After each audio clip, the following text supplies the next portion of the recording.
In the beginning, God created the heaven and the earth. Thanks for joining me at Biblicalroundearther. In the last few videos, we talked about the objects in the sky and the firmament. In this video, we're going to talk about lights in the sky and eclipses.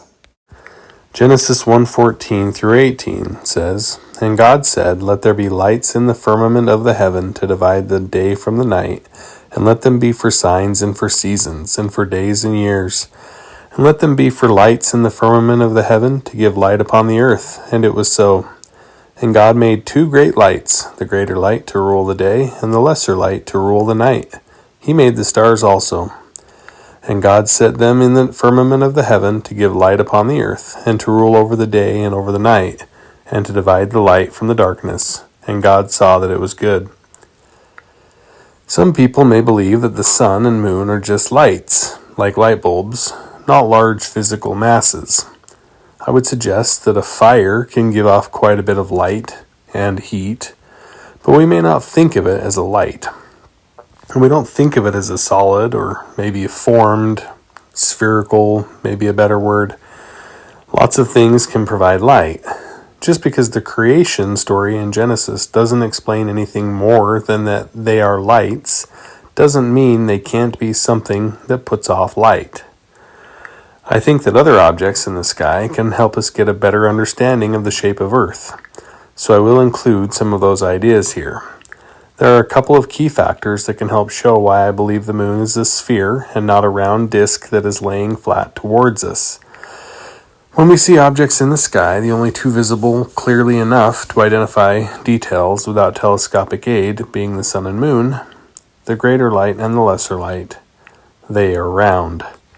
This alone does not mean they are spherical.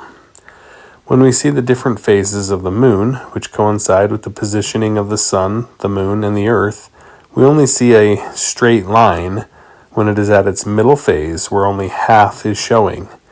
Every other time, we see an arc that crosses the moon, either concave or convex. This helps to show that the moon is at least a half sphere perfectly placed facing the earth. I absolutely believe that God could have designed it this way, or completely flat, if he had chosen to, but I don't believe he did. The reason for the cycles in the moon's shape is based off its rotation around the earth in relationship to the sun. That shadow isn't a flat line, except at half moon, but a curving arc. When the moon shape is concave, a crescent moon, the arc line is sharp and well defined. When it is convex, a gibbous moon, the arc line is more fuzzy and less defined. The other planets that can be seen with a telescope also don't appear to be flat. It would seem odd that Earth is the only flat object out there, or that some are flat and some are round. But those are possibilities. These moon phases are also why I believe that the moon reflects the sun's light. If the moon was putting off its own light, we shouldn't see those phases. It would always appear full and round, as does the sun, except occasionally during an eclipse. And if it was some other item blocking part of that light, like in an eclipse, we wouldn't be able to sometimes see the dark side of the moon during the phases, just the illuminated side.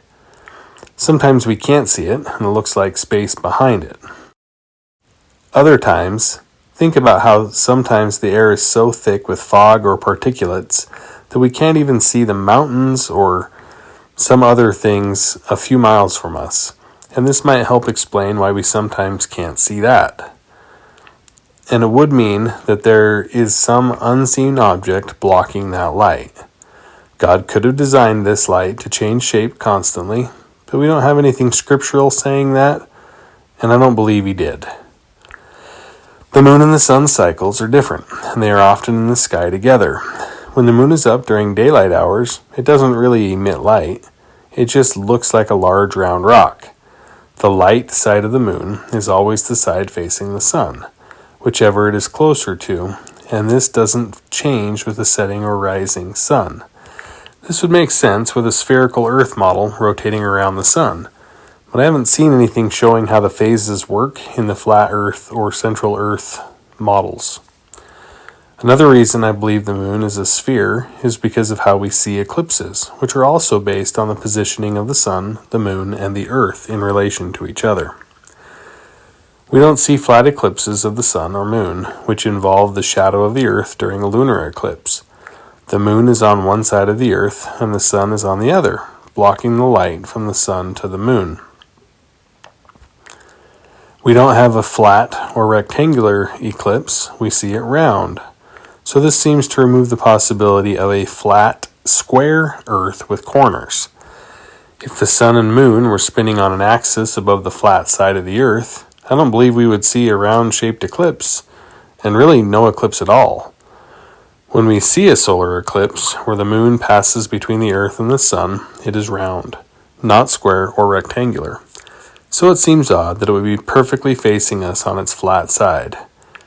During this last solar eclipse, this was written in October of 2023, the moon came in from the top left of the sun, moved through, then exited through the bottom right. The sun and moon wouldn't be on the same time orbit, night and day, if they follow the pattern of that video model that I saw. If the sun and the moon are opposite each other, spinning on an axis above a flat Earth, they should never appear in the sky at the same time, yet they do cyclically. And they definitely shouldn't cross. And they do both of these things consistently. So consistently that there are calendars showing when it will happen again. There are solar and lunar calendars, and they do not align. Eclipses also help show that the sun and moon don't rotate only above the Earth along a center axis at the North Pole in the center of a flat Earth, like in some models, because eclipses require the sun, the moon, and the Earth to be in line with each other. The moon always seems to have the same side showing, but its positioning rotates top to bottom, depending on where you're at on the Earth. If it rotates around a center axis of a flat Earth, it seems we should all see the same orientation, and it would rotate that position as it rotates around Earth. This could make it appear as if it is flat, and we only see one side. Kind of like looking at the bottom of a light bulb from below. It appears flat, but when we move around it, we see it is not flat. We just can't do that while standing here on Earth. I remember learning that the scientific reason for seeing only one side of the moon is due to the perfect timing of the moon's rotation and the Earth's rotation. But I could understand why people would discount that. I would say, though, that either way shows the wonder and mystery of God's creation. The orbits of the moon around the Earth and the Earth around the sun are not perfectly round. And this is one of the reasons the moon sometimes looks larger than other times, as well as why eclipses don't always look the same, as in sometimes the moon covers the sun completely and sometimes it doesn't. In the 2017 full solar eclipse, the moon was closer to the Earth and completely blocked the sun, while in this last eclipse, again October of 2023, the moon was smaller and we could see the ring of fire of the sun around the moon. Also, in some of the flat Earth models I've seen, the orbits are very different. In some, the orbits appear to wrap around the top of the Earth, following the shape of a dome, firmament, then running horizontally under the flat side of the Earth. If the orbits were centered on the center point of a flat round Earth, the sun would rise in the east and set in the west, but not by following an arc at different positions like it does always to the south of us. This position angle also changes during the different seasons. It would start southeast of us, then go north of us, then come back southwest of us. I really need to find a way to animate models of all of these. If I include animations, they probably won't be very good. I believe God could make these be in either or any shape, but He is a God of order, and He sets rules and the elements follow them. A circular orbit using gravity seems to be more in order than an orbit that runs different directions and speeds at different times, although I don't doubt He could make that happen if He chose to. We live in a valley of mountains, so we see the sun rise over the mountains and set over the mountains. Someone may think this makes it look like a rise or a set. If we lived in a flat space, like an amazingly large area, We should not really see the sun rise or set if it was spinning around a central axis. In any case, we would see it running in a circular or oval axis, and it would get larger and smaller as it got closer and moved away, significantly more than it does now, which is almost imperceptible, or at least the length of time of day would increase. None of the large objects in the sky are given the names we know them by in the creation chapters in Genesis, besides stars, which is a generic term for any of those tiny lights in the sky. We hear the greater light to rule the day and the lesser light to rule the night. Believing that the moon reflects the sunlight does not negate this verse, especially when we consider the phases as noted above. And when we have a solar eclipse, the moon isn't shining its light towards us, it appears black.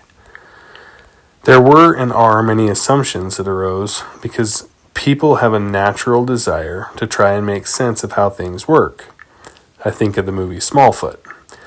Even if they believe God created those things.